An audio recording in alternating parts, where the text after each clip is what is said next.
Ivoiriennes, Ivoiriens, mes chers compatriotes, chers amis de la Côte d'Ivoire, l'année 2010 s'achève ce soir.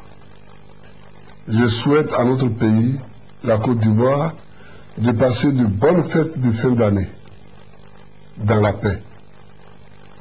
Je souhaite à chacun et à chacune de vous une très bonne et heureuse année 2011. Je pense à tous ceux qui sont tombés au cours des événements de ces derniers jours. Les familles de nos forces de défense et de sécurité tombées au champ d'honneur.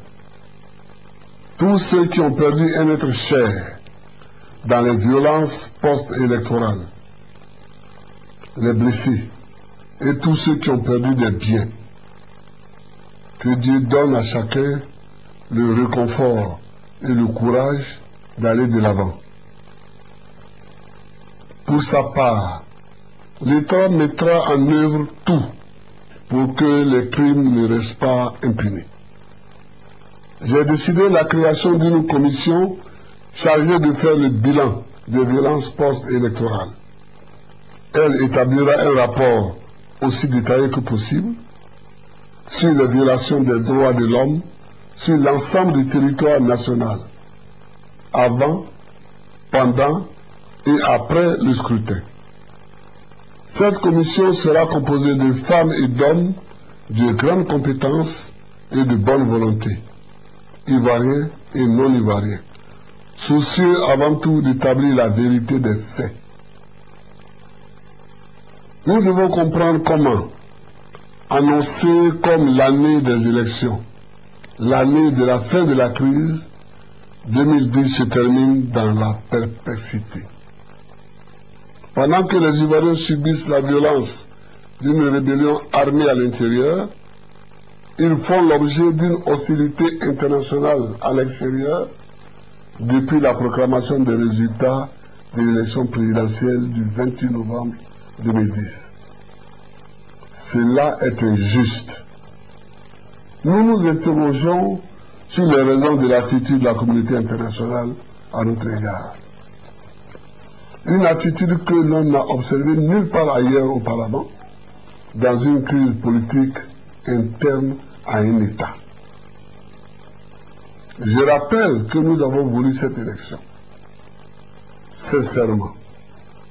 Nous l'avons voulu pour nous-mêmes, pour la paix dans notre pays, par la démocratie. Personne ne nous y a contraints. Malgré la guerre, malgré un contexte économique national fragilisé par l'occupation d'une partie du territoire par la rébellion armée, nous avons consenti tous les sacrifices pour réunir les conditions politiques et financières à l'organisation du scrutin. Au plan politique, nous avons fait tous les compromis imaginables. Pour mettre la rébellion en confiance, nous avons accédé à toutes ces exigences contenues, notamment dans l'accord de Marcoussis, signé sous l'égide de la France en 2003. Afin d'impliquer toute la classe politique dans le processus de paix, après la signature de l'accord de Pretoria en 2005, j'ai pris la décision, en application de l'article 48 de la Constitution, d'autoriser toutes les candidatures à l'élection présidentielle. Face aux difficultés d'application des accords précédents, j'ai initié et placé sous la facilitation du président Blaise Compaoré, alors président en exercice de la CEDEAO, le dialogue direct inter-ivoirien. Ce dialogue a débouché sur l'accord politique de Ouagadougou. J'ai appliqué tous les points mis à ma charge dans cet accord. Le chef de la rébellion armée a été nommé Premier ministre. Les combattants du mouvement rebelle ont obtenu un statut militaire avec tous les avantages correspondant aux différents grades dans l'armée régulière. La seule contrepartie attendue de ces mesures était le désarmement de la rébellion. Mais la rébellion n'a pas désarmé. Nous sommes allés aux élections avec des rebelles armés dans les zones centre, nord et ouest du pays.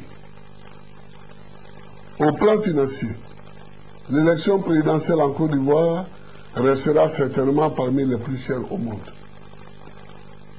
Il y a eu d'abord des opérations préélectorales, c'est-à-dire le recensement des populations, l'enrôlement électoral, l'établissement de la liste électorale, la confection des cartes nationales d'identité et des cartes d'électeurs, la sécurisation du processus, l'acquisition du matériel électoral. Il y a eu ensuite les opérations électorales proprement dites, allant du déploiement du personnel électoral à la sécurisation du scrutin, de la confection des supports électoraux à la collecte des résultats. Ces opérations ont duré 3 ans, de 2007 à 2010. Elles ont coûté 261 milliards. Sur cette somme, l'État de Côte d'Ivoire a payé 240 milliards, soit 93%. Nous avons consenti ces sacrifices politiques et financiers pour rester maîtres de notre destin. C'était le prix à payer pour que personne ne nous impose ses choix de l'extérieur. Nous n'avons pas organisé cette élection pour satisfaire une attente extérieure à la Côte d'Ivoire. Nous avons organisé cette élection pour choisir librement et en toute souveraineté celui qui va diriger la Côte d'Ivoire pour les 5 prochaines années. Le 31 octobre et le 28 novembre 2010, les Ivoiriens se sont exprimés par le vote démocratique. Selon la Constitution et la loi électorale, la Commission électorale indépendante organise les élections et en proclame les résultats provisoires. Il revient au Conseil constitutionnel et à lui seul de proclamer les résultats définitifs de l'élection présidentielle. Les seuls résultats légaux de l'élection présidentielle en Côte d'Ivoire sont ceux que le Conseil constitutionnel a proclamés. Le seul président de la République de Côte d'Ivoire est celui que le Conseil constitutionnel a désigné. Mes chers compatriotes, chers amis de la Côte d'Ivoire, l'élection présidentielle est terminée. Le Conseil constitutionnel a proclamé les résultats. Sa décision est irrévocable. J'observe cependant comme vous l'attitude de mon adversaire qui s'est volontairement retranché à l'hôtel du Golfe. J'observe comme vous l'attitude de l'Organisation des Nations Unies et de quelques pays puissants du monde. J'observe comme vous l'attitude de quelques chefs d'État africains proches ou lointains. Ne nous y trompons pas. Ne nous laissons pas abuser par le prestige des mots. Il s'agit d'une tentative de coup d'État menée sous la bannière de la communauté internationale.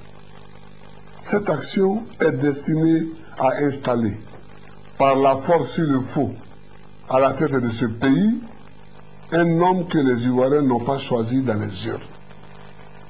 Car mon adversaire a été régulièrement battu à l'élection présidentielle du 28 novembre 2010.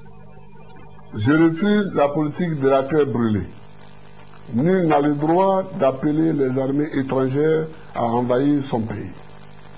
Notre premier devoir envers la patrie, c'est de la défendre contre les attaques extérieures et non de la livrer à ceux qui veulent la soumettre. Alors, comme hier en 2002, je suis là où les Ivoiriens m'ont placé par leur vote. Nous n'allons pas céder. Je le répète, mon adversaire n'a pas gagné. Le décompte des voix le donne perdant. Le Conseil constitutionnel le donne perdant. Quant à la CEI, elle n'a jamais proclamé de résultat. La question aujourd'hui n'est pas de savoir qui a gagné l'élection présidentielle en Côte d'Ivoire. Elle est de savoir ce qui motive l'attitude de mon adversaire et de ses soutiens extérieurs. Tout se passe comme s'ils savent des choses que nous autres Ivoiriens, nous ignorons, concernant le déroulement du scrutin et les procédures de proclamation des résultats. C'est pourquoi je propose un comité d'évaluation destiné à connaître des faits et à établir la vérité sur le déroulement des élections en Côte d'Ivoire. J'ai confiance. La vérité finira par triompher. Nous avons le droit et la vérité avec nous. C'est pourquoi nous avançons.